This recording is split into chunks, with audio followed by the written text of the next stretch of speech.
Good evening, everyone. It's good to see you tonight. We're going to go ahead and get started with our program. We are excited about this time tonight, and I want to begin by letting you know on the back of the program that you received, there's a picture of Herman and Mary Elizabeth Garrett. And this program tonight is being sponsored by their families. The Garretts loved the Lord. They loved Roxboro Baptist Church, and they loved Roxboro and Person County. They believed in continuous learning, and they wanted to provide a way for us to have opportunities that we might not normally have. And so we have been enjoying different events through the years through the Garrett presentation. And tonight we are fortunate to have with us Donald Davis. Now, Donald has been with us here at the church. I think this is the third time, and we are really excited about that. He is an outstanding storyteller. He was a United Methodist minister for 25 years and then has been telling stories for longer than that. And he's a great storyteller. But for me personally, I have appreciated being able to go to Ocracoke, where Donald and his wife Trish live, and there are 2 weeks each summer that Donald puts on a workshop. And I went to my first workshop in 2017 and have been now to 7 of those workshops, and it's amazing. He is a tremendous teacher. He helps us connect with our stories. But one of the things I have learned is he's also great at building community. And that's what stories do. And I think we live in a time where we need to be connected to our stories primarily because we need to be connected to one another. And stories help us do that. And I want to tell you, tonight you are in for a treat because you are going to listen to one of the best storytellers you have ever heard. So please help me make welcome Donald Davis.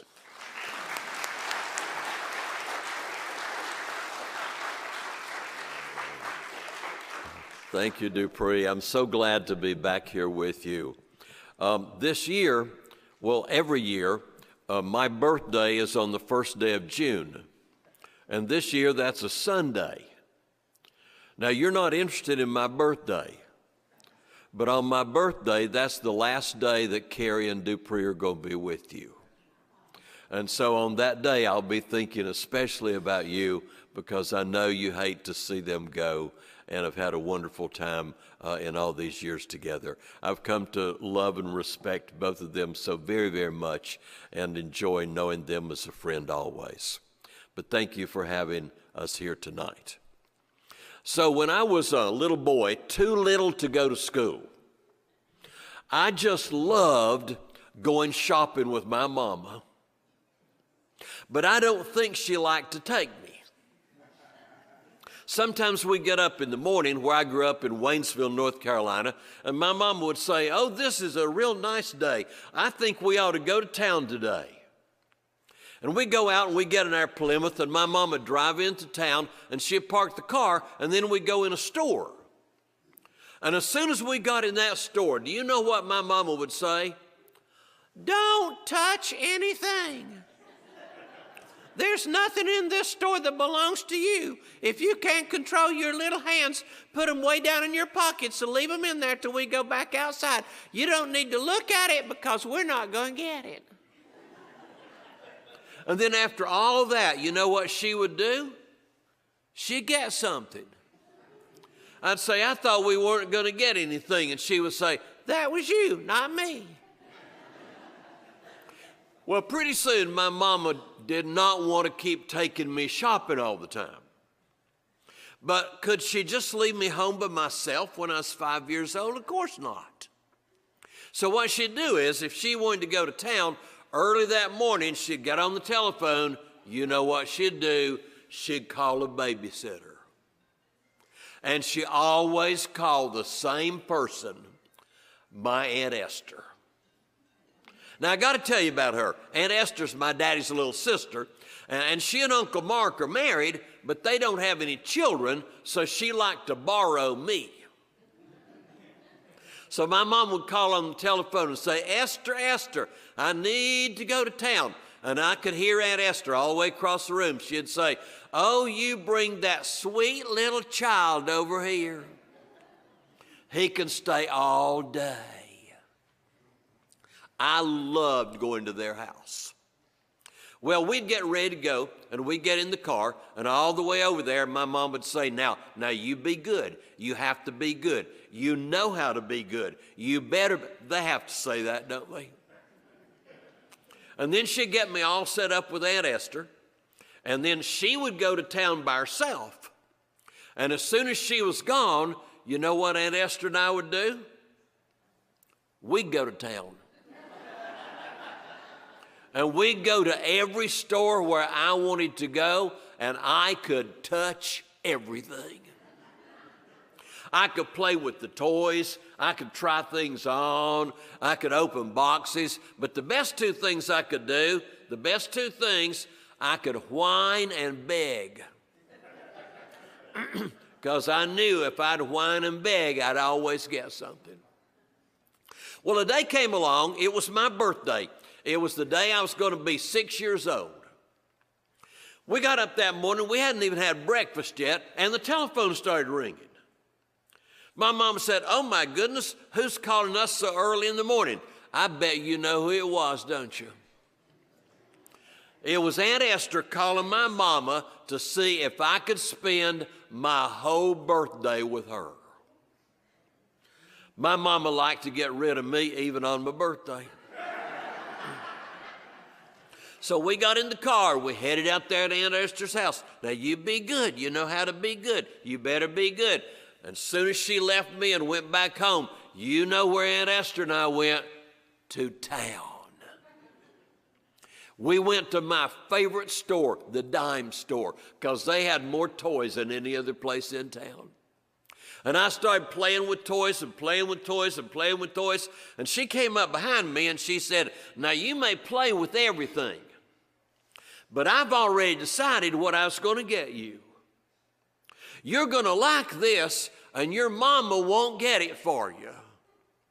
So I'm going to get it, and we can keep it out of my house for you to play with whenever you come to see me. And she held up this little box. It was dark green on the bottom and dark green on the top. It was yellow around the middle, kind of like the color of a yellow pencil, and it had words on it, but 6 years old, that I couldn't read those words, but later on when I learned to read, I'll tell you what it said on that box. Crayola. Crayola crayons, 64 colors. Oh, you could open the little slanted lid on that box. There was a whole little row of bright, sharp crayons like a rainbow. Right above and behind them, another row like a rainbow. Right above, another little row. Remember some of those old Crayola colors? There was raw umber. And then there was burnt umber. And sienna. And chartreuse. And that weirdest of all Crayola colors, flesh. I never saw anybody in my life that was that color unless it was a dead white person made up in a funeral home. Well, you turn that box around on the back, there's a little hole in there. You know, the sharpener. Where later on I learned how to peel the paper off of crayons, sharpen them, and then open the bottom of the box so I could get that stuff out and eat it. And every color tasted the same. Well, she bought that big box of crayons, so we went back out to her house, and she said, now, I'm going to go in the kitchen and fix your birthday cake. She thought a minute, and she said, now, while I'm doing that, why don't you, she said, I know, why don't you stay in the living room and draw pictures? Let's think about this. The living room. 6 years old.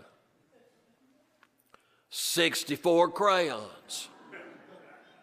And she only gave me about 5 or 6 pieces of paper.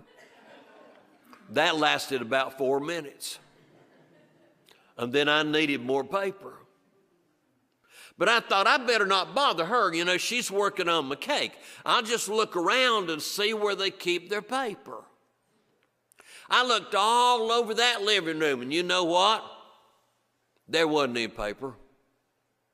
But that's okay, because by then I'd seen a really good place to draw a picture. In their living room, they had these beautiful big frame pictures on the walls. There was one, it was these two horses galloping through the meadow. There was another one, it was a big mountain with a double waterfall coming down the side. There was another picture, it was an island out in the ocean with a big sailing ship going around that island. But on the other side of that room, there were no pictures. There was a piano over there, but there weren't any pictures. I figured she needed a picture over there, and I'd take care of it. Show her my appreciation.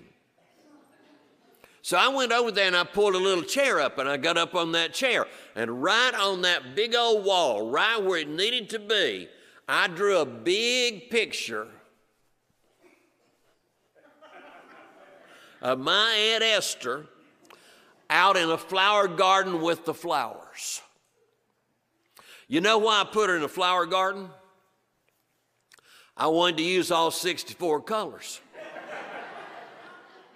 I did too. I gave her white teeth and red lips and blue eyes and yellow hair. I drew flowers and flowers and flowers and flowers. I drew so many flowers, I forgot to draw her any clothes.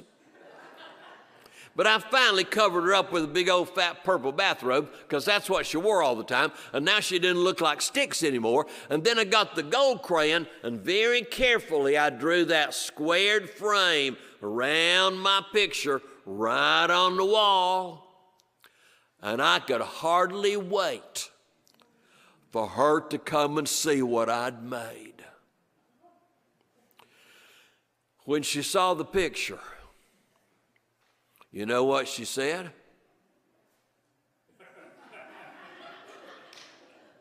Oh,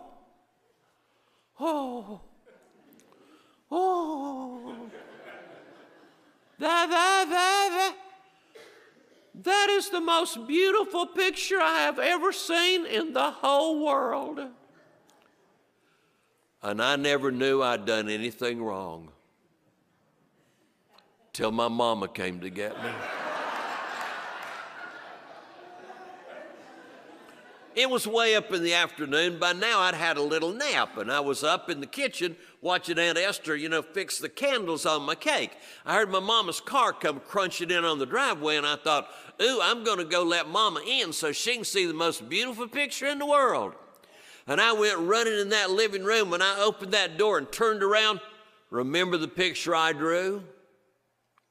You couldn't see it.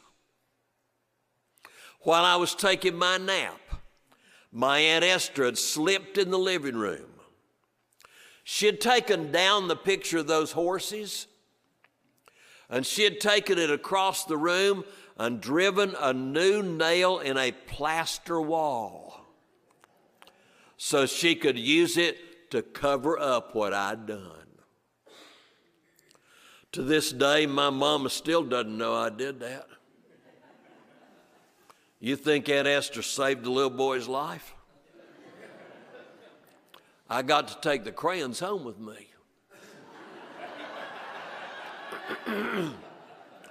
And next time I was going out there, she called and said I was welcome to come, but I did not need to bring back the crayons.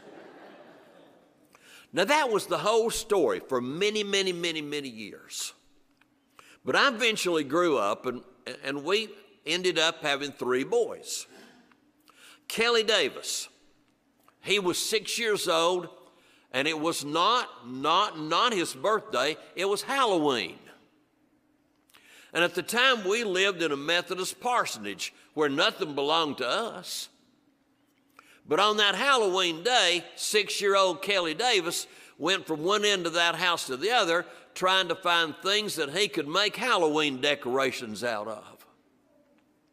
When he got to the kitchen, he opened the drawer, And in that drawer lived something called the markers. Not the ones that said washable, but the ones that had that P word on it, permanent. And since it was Halloween, he only needed 2 colors, orange and black. And he got out of that drawer in the kitchen, orange and black permanent magic markers, and armed with those 2 weapons of artistic destruction, he went through the house from one end to the other, trying to find a place to draw a jack-o'-lantern. He found the place he was looking for in the living room. It was not the wall. Nope. It was what we called the big white leather chair the old lady donated. And right where you lean back in the big white leather chair the old lady donated, he drew this gigantic jack-o'-lantern, all outlined with its eyes and nose and mouth in black and filled totally in with bright orange magic marker. And then he came to get me to proudly show me what he had done.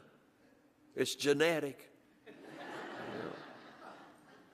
And I went in there and I saw what he had done, and the first thing I thought was, how can I kill him so nobody remembers we ever had him?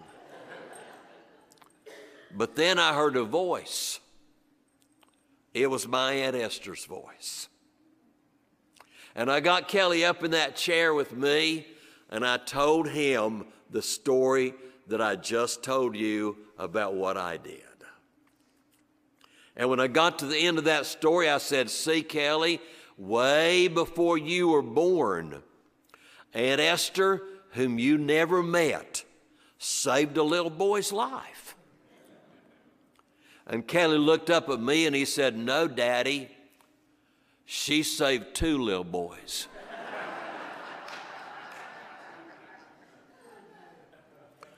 Remember in the Gospels when we read about Jesus teaching the Lord's Prayer? But remember the verse that comes right after the Lord's Prayer in that gospel text. It's a terrible verse. It's about how God will forgive us our trespasses if we forgive those who trespass against us. But if we do not forgive those who trespass against us, God cannot forgive us of our trespasses. And maybe it was not just my Aunt Esther who was speaking on that day. Because after that day, there was not one single thing I could ever say to Kelly again. Thank you.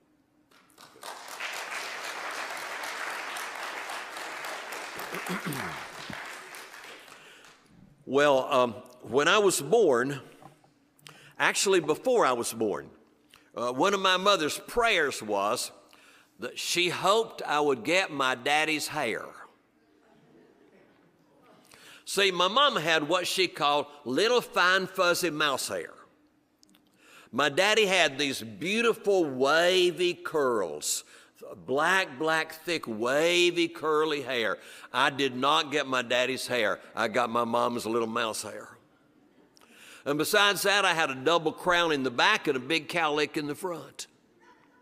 And so every time I got close to my mama when my hair started growing, she was sewing all the time. She'd reach out with the scissors and just go snip. She'd reach out with pinking shears, just snip. Cut it right off, because it would just stick up, be like Dennis the Menace, just sticking up in the back, like Dagwood, sticking up here in the front, all over the place. So my mama's solution, just cut it off.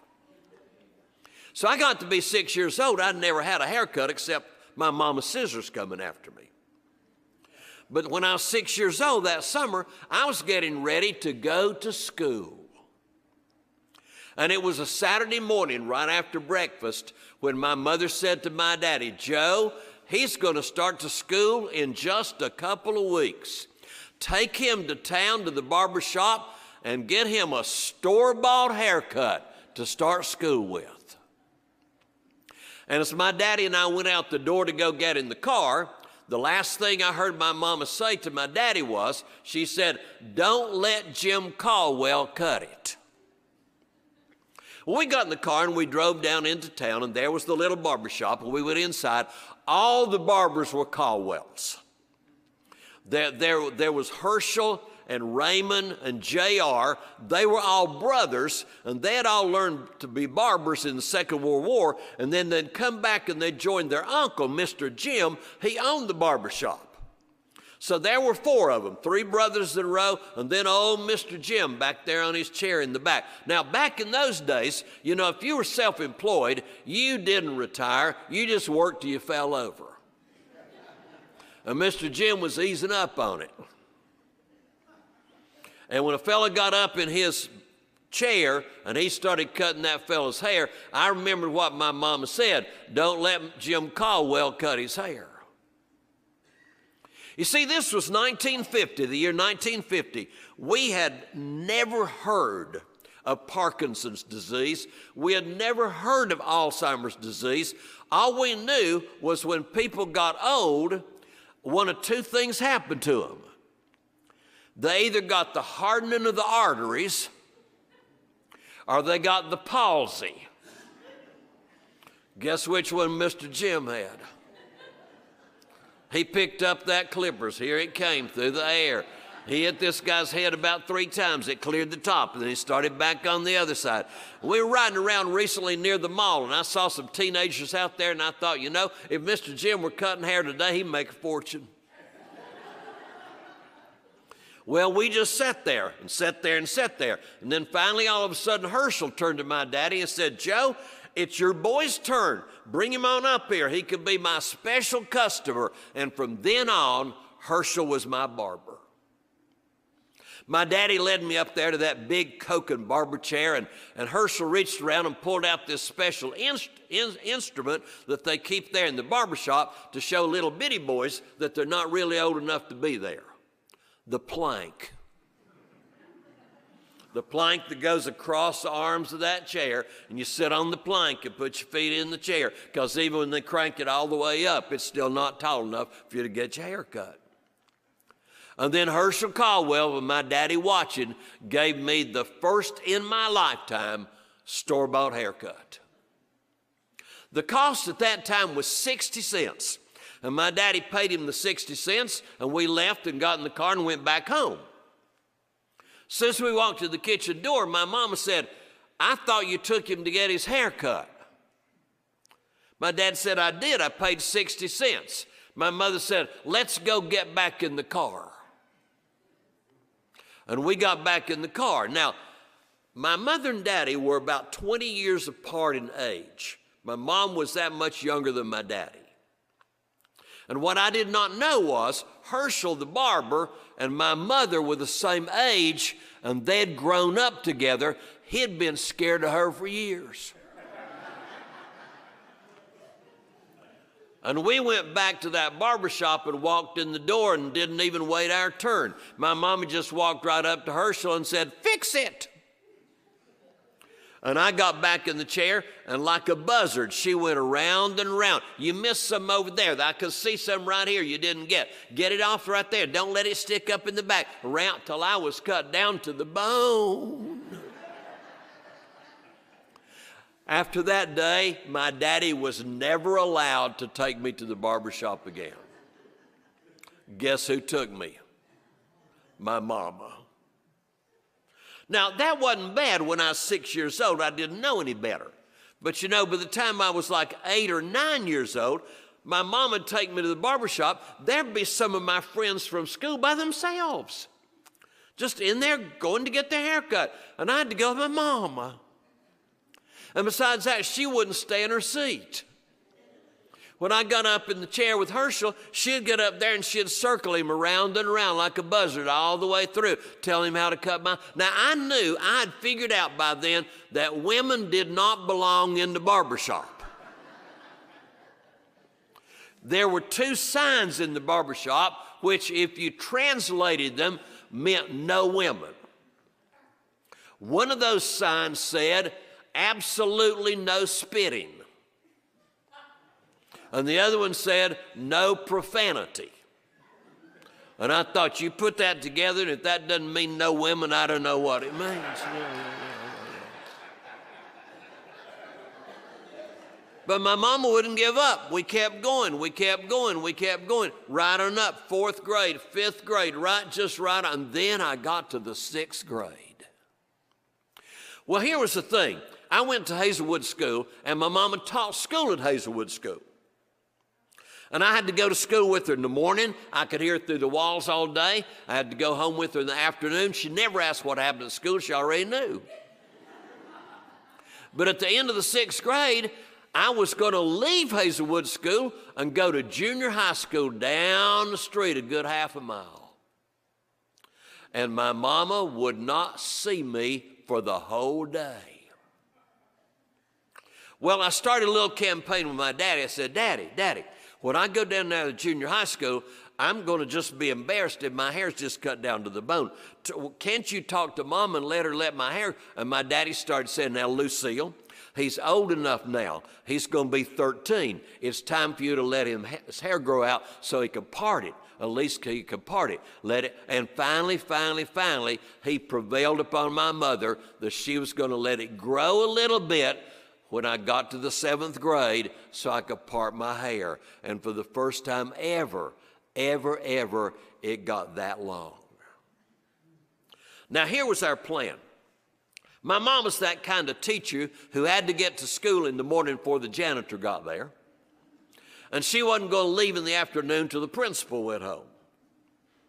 And so we'd leave home in the morning, and she'd take me by and let me out at the junior high school, and then she'd go on up to her school. And then in the afternoon, they'd push me out on the steps, waiting for her to come back and get me. See, in the morning, I'd get there before the doors were unlocked. In the afternoon, I was being put out to wait on the steps before she ever picked me up. That wasn't bad in September. But about the time we hit November, it started getting kind of rough. I'd sit out there in the afternoon, to watch the sun going down. And I was getting freezing, and all of a sudden, I got an idea. We lived in a little bungalow house that had no insulation, no weather stripping, and the only heat source was a wood cook stove in the kitchen. And besides that, my mother, growing up in a log house with a fireplace, was born cold and never got over it. She was always cold. We had these 4 rocks that came out of the creek that lived on the back of the wood stove. And at night when we'd go to bed, we'd all get a towel and a rock to take it to bed with us because it had heated up on the stove all day long there, and that rock could keep you warm all night. But if you got up real early in the morning and sneak in the kitchen, you'd see my mama got up before anybody else. She built the fire up in the wood stove, and when it got good and warm, she'd slide a chair up in front of the oven, open the oven door, wrap her feet up in the towel, and stick her feet in the oven to thaw them out for the night before. So when I started talking about being cold, my mother totally understood, and she was determined to do something about it. I said, Mama, I have to sit out there in the afternoon, and I don't even have a hat. I just got my coat on. My ears get so cold. My head gets so cold. And my mama solved the problem. She started knitting, and she made me this big old wool knit toboggan hat that would come all the way down over my ears, right to the edge of my eyeballs. The whole idea was, when I had that hat on, she couldn't see how long my hair was. And I'd put it on when I got out of bed in the morning and wear it to breakfast. That's how cold our house was. I said, Mama, this hat is a wonderful idea. It's just great. You ought to make yourself one like this. It'd keep you warm. And then I'd wear it in the afternoon right through supper time, and my hair was growing. It was coming on out. It was getting on out there. I'd never had that much hair in my life. It was getting to where with Brill Cream or Vitalis it'd lay down and smell. Well, one afternoon she picked me up, and it must have been warm that day because without realizing what I was doing, I got in the car and pulled the hat off. She slammed on the brakes and said, "Who are you and how'd you get in my car?"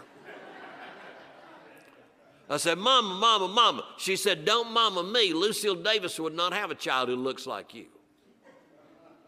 You look like a sheepdog.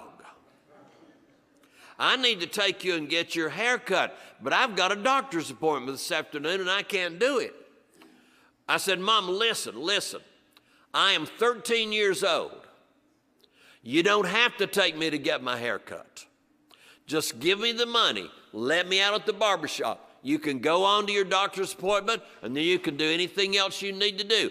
And when I get through getting my hair cut, I'll even walk home. She said, we'll try it once. Now, haircuts had gone up to 90 cents. So she gave me $1, and she said, now, when Herschel gets through, you say, how much do I owe you? Like I didn't know to do that. And when he says 90 cents, give him the $1 and say, keep the change. And she let me out at the barbershop, and she went on for her doctor's appointment. Well, for the first time ever, I walked in that barbershop all by myself. I sat down, and I was just as proud as I could be. Finally, my turn came, and Herschel said, well, come on up here. And I got up there in the chair, but now I didn't even sit on the plank anymore. I was full size almost. He said, where's your mama? I said, I am 13 years old. I guess I can come and get my hair cut without my mama. And Herschel said,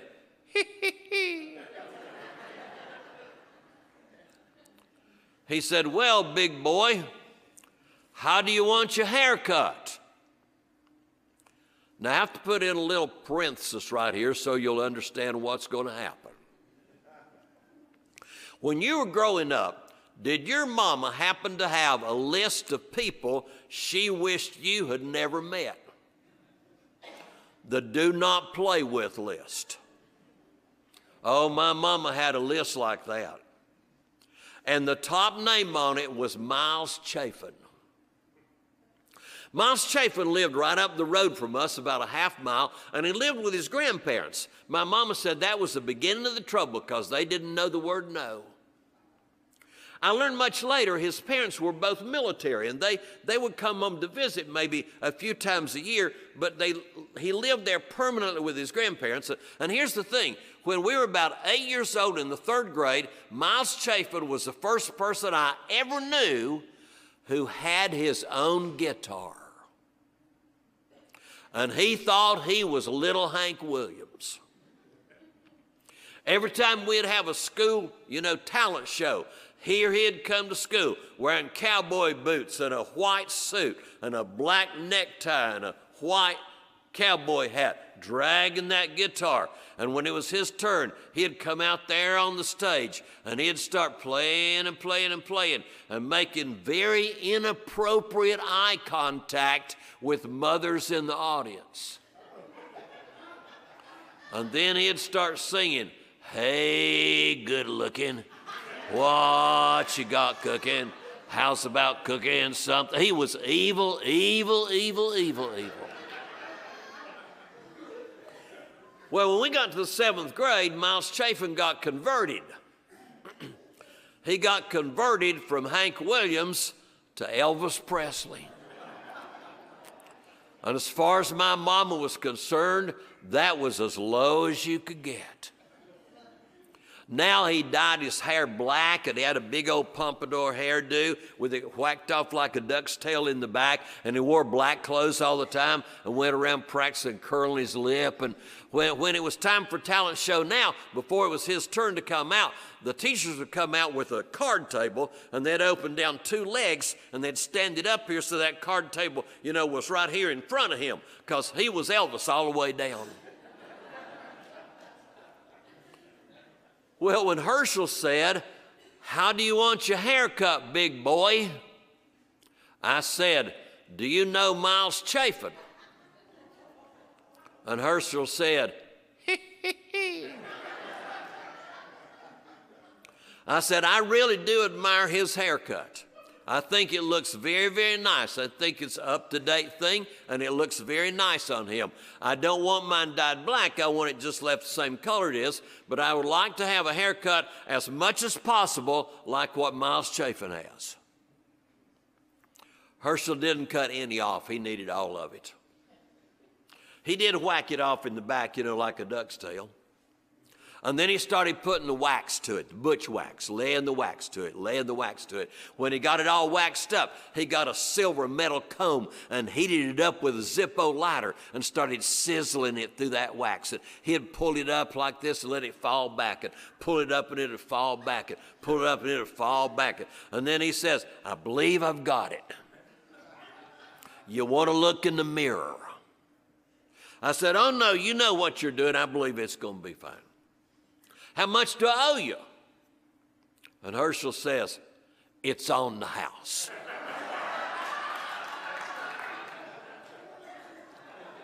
And I started to walk home. Well, like Roxboro, I knew the town of Waynesville was a friendly place to live and a friendly place to grow up. But I didn't know how friendly it was till I was walking home that day. Cars would slow down, and roll the window down, and lean out and wave and blow the horn. And I finally got home, and I went in the house, and that's when finally, by myself, I looked at the mirror. And I thought right then, way before George W. ever said it, mistakes were made.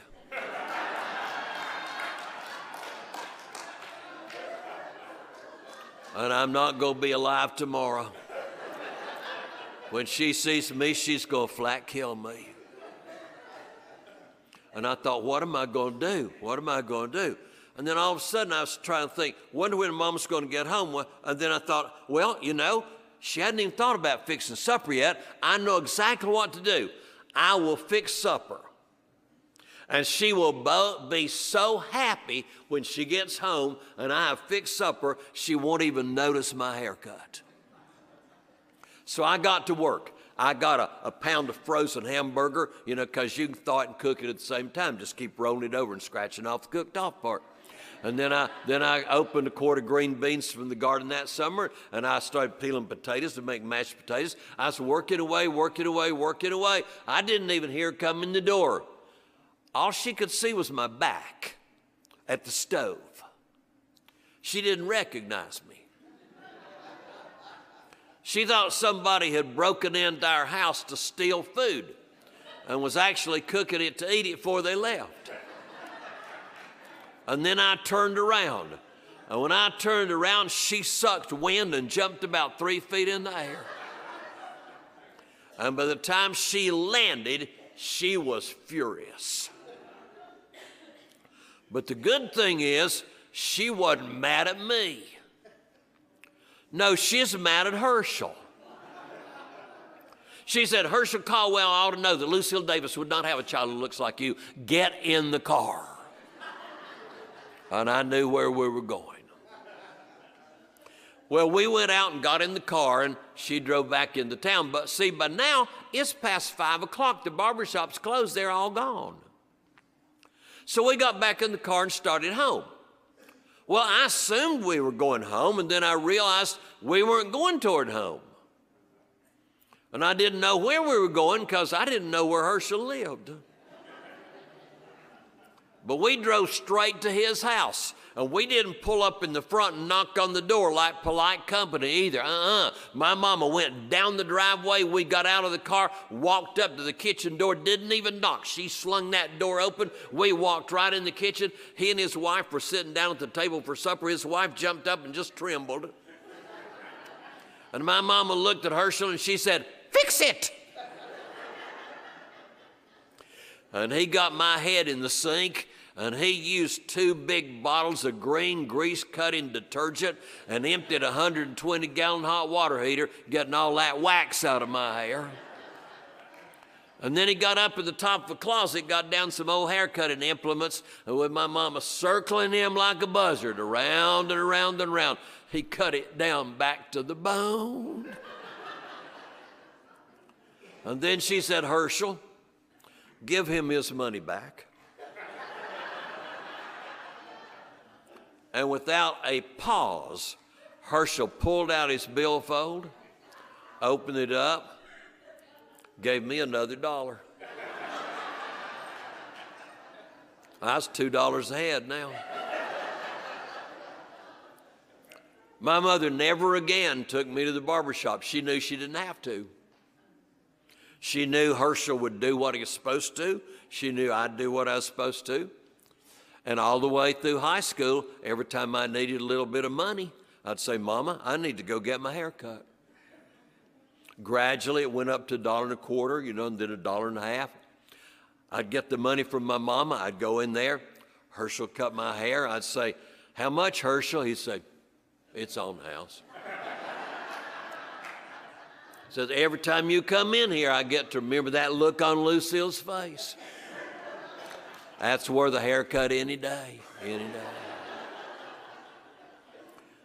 Well, I was graduating from high school and went on off to college. And you know what happens. No matter how much you're going to keep up with people, when you leave and go on, you forget about things. And I forgot all about old Herschel. About 35 years passed. My dad was 93. He was in a nursing home for about the last 6 months of his life. And on one of those trips home, I went to see him. And we were visiting the afternoon away, and there was a knock on the door, and it was Herschel. See, Herschel was only about 75. The barbershop was gone, but what he was doing in his retirement years, in the afternoons, he would go around and visit some of his old clients who were either in nursing homes or homebound or couldn't get out to get their hair cut, and he was cutting their hair. And he had come to cut my daddy's hair. And in no hurry in the world, Herschel gave my daddy a haircut, and we caught up on 35 years of lost memories with each other. Finally, Herschel got ready to go, and he started leaving. My dad said, I didn't pay you, Herschel. Herschel said, oh, I got paid already. My dad said, I didn't give you any money. He said, no, Donald paid me. Dad said, I didn't see Donald give you any money either. Herschel said, he didn't need to. He paid me by being here. He said, you see, it's been more than 30 years since I could see that look on Lucille's face. And when he's here today, it all came back again. And there's some things that money just cannot buy.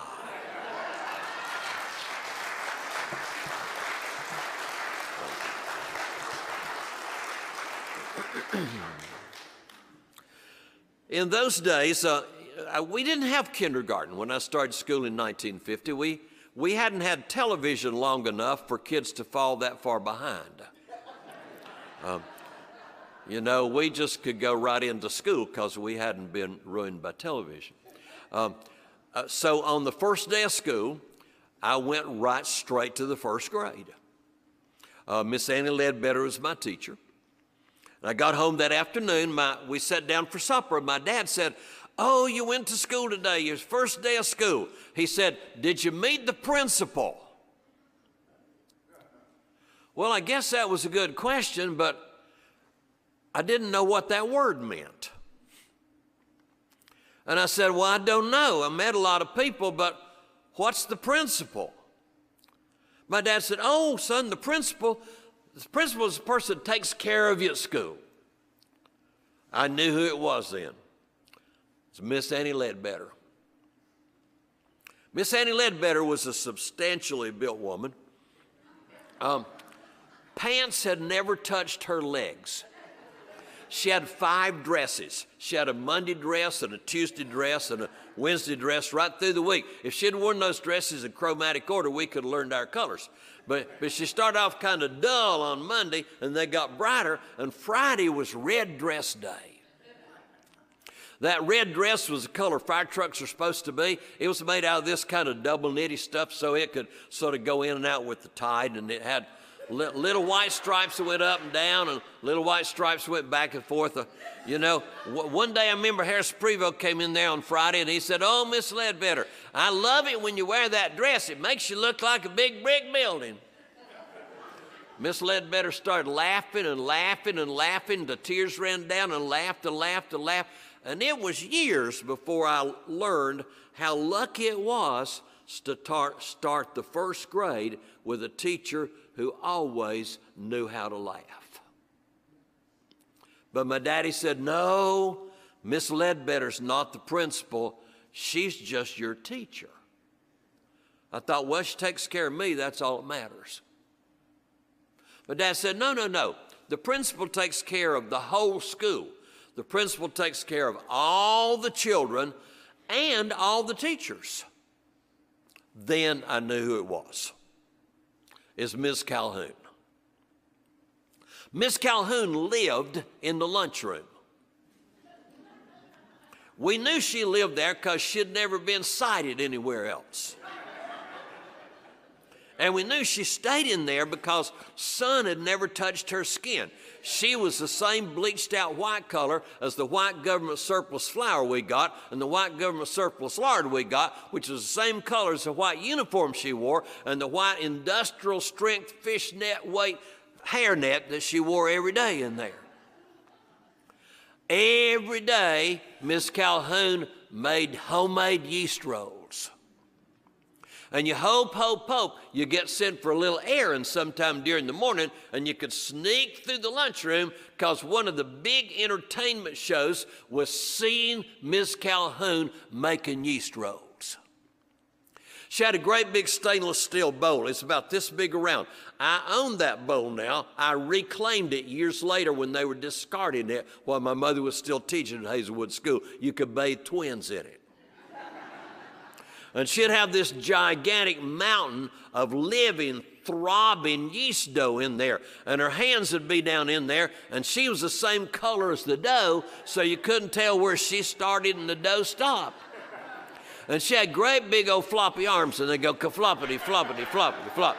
And she'd reach around and get a hunk of dough, and she'd go squirt, and a big roll would fall in the pan, squirt, and fall in the pan, squirt, fall in the pan. She'd fill up that whole flat pan, and then she'd paint the top with melted government surplus butter, and oh, you could smell it from one end of the building to the other. So good, so good. In those days, we didn't have breakfast at school, but if a teacher saw a little child and knew that little child hadn't had anything to eat that morning, she'd say, go down there and see Miss Calhoun, sweetheart.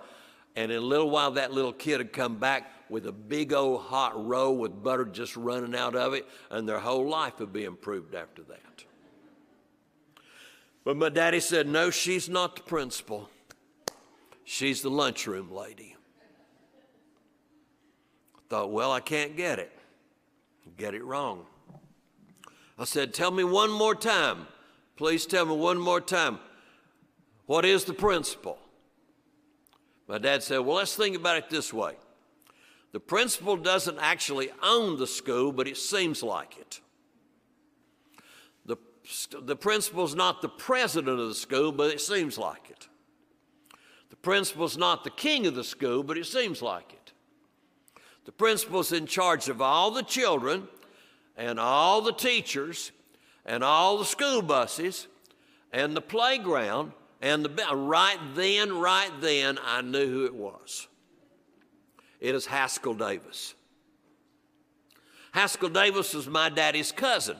Haskell weighed about 95 pounds. About 90 pounds was red hair and freckles. He had freckles. There were freckles behind, the freckles in front, so if the ones in front didn't show up, the ones behind could just fill right in and you wouldn't miss a thing. And when we get to school in the morning, Haskell was the first person we saw. He'd stand there and he'd hold the door open and we'd go in under his arm. And as you go in under his arm, he'd say, good morning, little Messer. Good morning, little Prevost. Good morning, little Siler. Good morning, little Davis. Good morning, little Plott. Good morning, little Blaylock. He knew everybody's name. And he'd speak to us and he'd say, feel my muscle, feel my muscle, feel my muscle. Because, see, even though he weighed about 95 pounds, he had a bicep that was like a 5-pound ball bearing. And we'd reach up and we'd touch that muscle, and then we'd behave all day. Because Haskell had the amazing power of multiple location. He could be in the boys' bathroom downstairs and upstairs in the library at the same time. And at the very same time, he was in the lunchroom and out at the incinerator burning trash and where the buses unloaded. And besides that, Haskell was in charge of the throw-up compound. It was in this kind of fiber kind of barrel in a little closet off of the hallway, and it looked like green sawdust, and it smelled like burnt motor oil and bananas. And we didn't have 911. If you had a trouble, a teacher just opened the door and holler, "Haskell!" And here he'd come with a dustpan full of throw-up compound and a little broom, and he'd bring in and he'd scatter it on the fence and sweep it up, and he's gone. I thought, if he is not the principal, I do not know who is. My dad said, "No, son, Haskell's not the principal. He's the janitor." We'd call him the custodian, but Haywood County can't afford 4 syllables. I started crying. I said, "I can't get it right. I got it wrong. I can't get it right. Who is the principal?" My dad said, "The principal is our neighbor, Mr. Leatherwood." I hadn't seen him at school. And besides, I thought he already had a title. I thought his title was Larry's daddy. You know, and my mama thought his title was Amelia's husband. My dad said, "No, he's the principal, but..." And I said, "I can't get it right. I can't get it right." My dad said, No, son. He said, "You're 6 years old and you've already got it right. Because see, you've already figured out that titles don't matter. Everybody in the world you meet gets one of only 2 titles. Everybody in the world you meet is either somebody who might help me or somebody who might hurt me. And your job is to stay away from the people who might hurt you and spend your time with the people who might help you." My dad was 51 years old when I started the 1st grade. And he had a lot more wisdom than the 30-year-old fathers had. Thank you.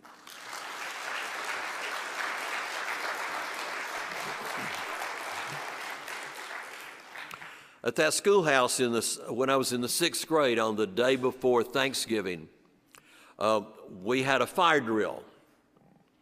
And when we went outside, the fire, well, here was the school, the playground, and then Unaugusta Furniture Company. And flames and smoke were coming out of the top of Unaugusta Furniture Company. The little town of Hazelwood had a population of 1,501, and Unaugusta Furniture Company employed, according to the newspaper, 300 men. There were 3 women in the office, but 300 men in the plant. How many men does it take to populate a town of 1,500?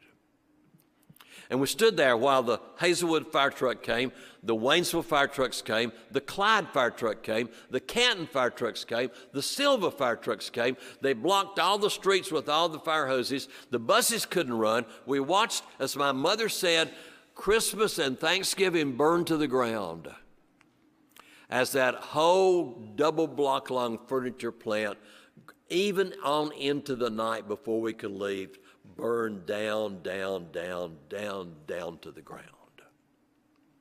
The next day was Thanksgiving. We had the smallest crowd ever at Thanksgiving service at church. Monday came and we went back to school, and there was immediately an assembly program.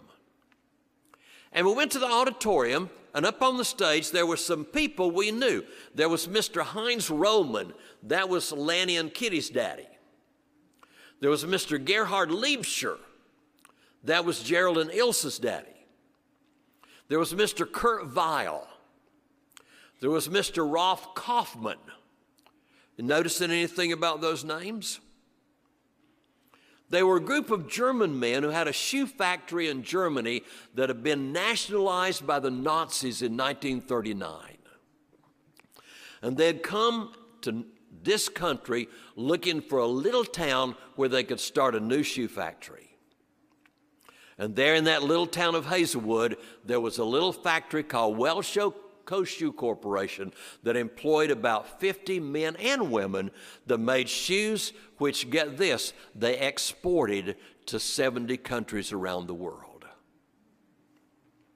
And Mr. Roman stood up, and in his German accent, he started to speak to us. He said, "Boys and girls, we've heard people say that there's been a tragedy in our town. But I'm here to tell you that what happened in our town is not a tragedy. What happened in our town is called a fire. A flood is not a tragedy. A flood is called a flood. Getting sick is not a tragedy. Getting sick is called getting sick." My friends and I came from Germany in the Second World War. We could tell you about tragedy. Tragedy is only one thing. It's the loss of hope. Go ask your parents about it. He said, "We've had a wonderful year at Coast Shoe Corporation. There are 2 big trucks outside, one for boys and one for girls. We brought everyone an early Christmas present for Coast Shoe Corporation. And we got to go a class at a time to those big trucks and pick out 2 pairs of shoes, one to wear at home and one to wear to school." This past year on September 27th, when Hurricane Helene arrived, it came right through Hazelwood, and where that furniture plant burned to the ground, the water was more than 1 story high. And I started watching the news reports and watching the news reports and watching the news reports and hearing people talk about tragedy, tragedy, tragedy. And all of a sudden, I remembered Mr. Roman's speech. No, that's called a flood. It's called a hurricane. The only thing worth calling tragedy is the loss of hope. And on one of those TV shows, the newsman was interviewing a couple who were sitting on lawn chairs in a shopping center parking lot where food was being distributed. And they were interviewing this couple. They had lost everything, but they had each other. And all they were talking about was starting over again. And while that interview was being conducted, they had a little girl, maybe 3 years old, who was playing with a little doll. And when it was over, the reporter went to the little girl and said, "Is that your doll?" And she held it up and she said, "Yes, the people gave it to me. Its name is Hope. My mother named it." And from that moment on, I realized that when we think we're paying for food, no, we're buying hope. When we think we're rebuilding houses, we're buying hope. Don't let it trick you. The only thing worth calling tragedy is the loss of hope. And that's what, for our lifetimes, as Christian people, we're working to preserve and promote. Thank you so much for having us here tonight. If you weren't here, I couldn't tell stories. It would just be this rumbling, empty church, and who knows what might happen in here then. So travel carefully as you go home. I hope maybe some of my stories have dusted your memories a bit, and maybe you've thought about some people or places or things you haven't thought of for a while, and you can tell the person you're going home with a story they haven't heard yet. Be safe, be careful. So long. Thank you.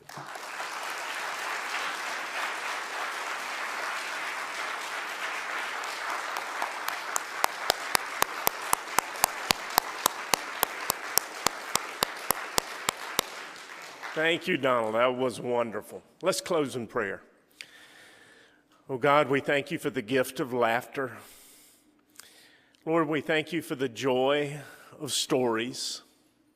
We thank you for special places in our lives, and most importantly, for special people and the way they touch our lives.